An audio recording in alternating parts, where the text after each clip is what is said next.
অনেকদিন পরে ভারতীয় সাইড থেকে পরিষ্কার বাংলা কথা শুনেছি। That is very refreshing. আর আপনারা তো জানেন দুই দেশের মধ্যে এখনও প্রায় $12 বিলিয়ন দ্বিপক্ষীয় বাণিজ্য হয়। গত বছরও $13 বিলিয়ন মতো, প্রায় 15-13 বিলিয়ন। গত বছরও ভারতের রপ্তানি ছিল প্রায় 11 বিলিয়ন, 11 বিলিয়নের মতো, 10.89। বাংলাদেশ থেকেও 2.5 বিলিয়নের মতো গিয়েছে।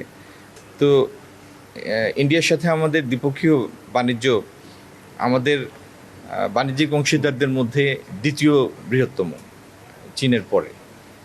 তাদের সাথে আমাদের অনগোয়িং তো অনেক ইস্যু আছে, সেগুলি একদিক। আবার উন্নয়নের সুযোগ যেই সমস্ত জায়গায় আছে সেগুলি নিয়েও সময় সময় আলোচনা প্রয়োজন, সেই আলোচনা হয়েছে।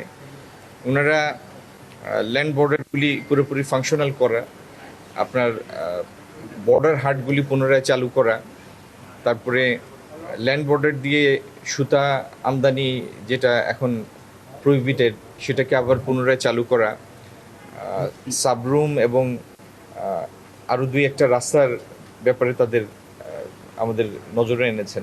এই সমস্ত নিয়ে আলাপ হয়েছে। বাংলাদেশ ভারত বাণিজ্যিক সম্পর্ক এগিয়ে নিয়ে যাওয়ার ব্যাপারে আলোচনা হয়েছে। এবং আমার বিশ্বাস আমাদের হাইকমিশনার মহোদয় তার উদ্যোগে এবং তার অবস্থানকালে দুই দেশের সম্পর্ক উত্তরোত্তর বৃদ্ধি পাবে।